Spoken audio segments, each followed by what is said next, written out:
Jairo Riedewald belum bisa dinaturalisasi, ini alasannya. Kenapa Jairo Riedewald belum jadi WNI? Begini ceritanya. Proses naturalisasi untuk menambah kekuatan timnas Indonesia memang selalu menjadi topik hangat di kalangan pecinta sepak bola tanah air. Namun, ada kabar terbaru yang cukup bikin penasaran nih.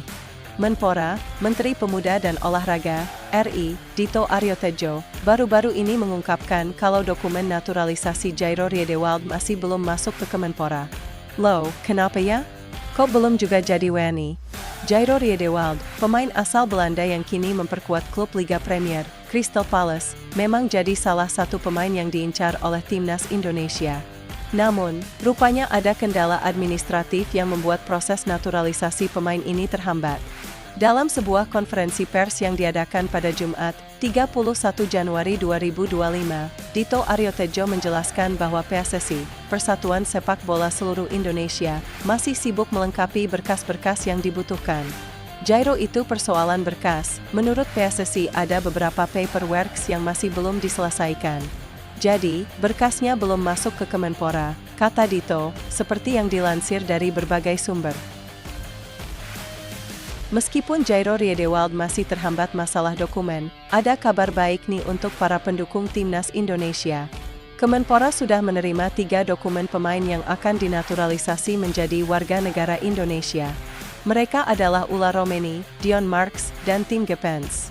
Ketiga pemain ini dijadwalkan bakal menjalani rapat dengar pendapat RDP dengan Komisi 10 dan Komisi 13 DPR RI pada awal pekan depan. Setelah itu, proses selanjutnya adalah mendapatkan rekomendasi, dan baru kemudian mereka akan diproses lebih lanjut di rapat paripurna DPR RI. Barulah setelah itu, para pemain ini bisa menunggu keputusan Presiden, Kepres, untuk diambil sumpah sebagai WNI. Jadi, mereka sudah hampir siap untuk jadi WNI, tinggal sedikit lagi kok. Nanti, setelah DPR memberikan rekomendasi, baru deh lanjut ke tahap berikutnya, ujar Dito.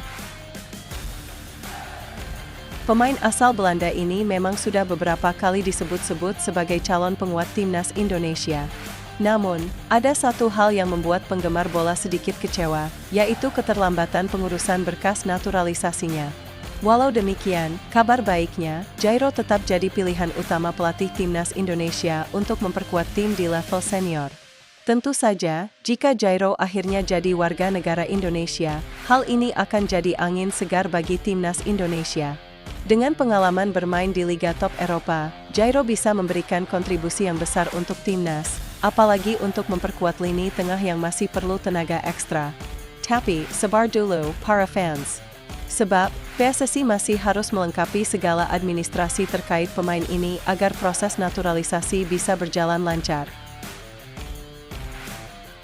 Sementara itu, bagi 2 pemain lainnya, Ula Romeni dan Tim Gepens, proses naturalisasi mereka sudah hampir tuntas. Menurut Menteri Hukum RI, Supratman Andi Agtas, Ula Romeni bakal mengambil sumpah sebagai WNI pada 8 Februari 2025. Supratman juga berharap agar proses ini berjalan dengan lancar. Insya Allah 8 Februari nanti Ula Romeni akan disumpah sebagai WNI, dan mudah-mudahan proses ini bisa cepat selesai, kata Supratman saat di kantor Kemenkumham, Jakarta, pada Rabu, 29 Januari 2025. Kedua pemain ini, yang diharapkan bisa memperkuat timnas Indonesia U20, sudah mulai mengurus dokumen naturalisasi sejak bulan November 2024 lalu.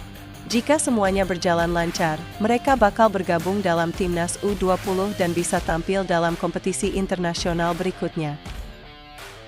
Proses naturalisasi pemain memang menjadi strategi penting bagi PSSI untuk meningkatkan kualitas permainan timnas Indonesia. Mengingat kualitas pemain lokal kita yang masih terus berkembang, memiliki pemain naturalisasi yang berpengalaman bisa jadi penambah daya saing timnas. Seperti yang kita tahu, timnas Indonesia seringkali mengalami kesulitan saat bersaing di tingkat Asia. Nah, dengan adanya pemain yang sudah terbiasa bermain di Liga Top Eropa, seperti Jairo Riedewald, Ula Romeni, atau Tim Gepens, harapannya kualitas permainan Indonesia bisa meningkat pesat. Selain itu, dengan pengalaman internasional yang dimiliki oleh pemain-pemain naturalisasi, mereka bisa menjadi contoh dan mentor yang baik bagi pemain muda Indonesia, terutama di level usia muda seperti U20. Tentu saja, kita semua berharap proses naturalisasi pemain-pemain ini bisa segera selesai dan para pemain bisa bergabung dengan timnas Indonesia. Bagi para fans sepak bola tanah air, semoga proses ini berjalan dengan lancar tanpa ada kendala lagi, ya. Nah, sekarang tinggal kita lihat apakah Jairo Riedewald, yang merupakan pemain penuh potensi, bisa melengkapi berkasnya dengan cepat, dan akhirnya menjadi bagian dari timnas Indonesia. Jangan lupa terus update informasi tentang proses ini, karena setiap perkembangan akan semakin seru.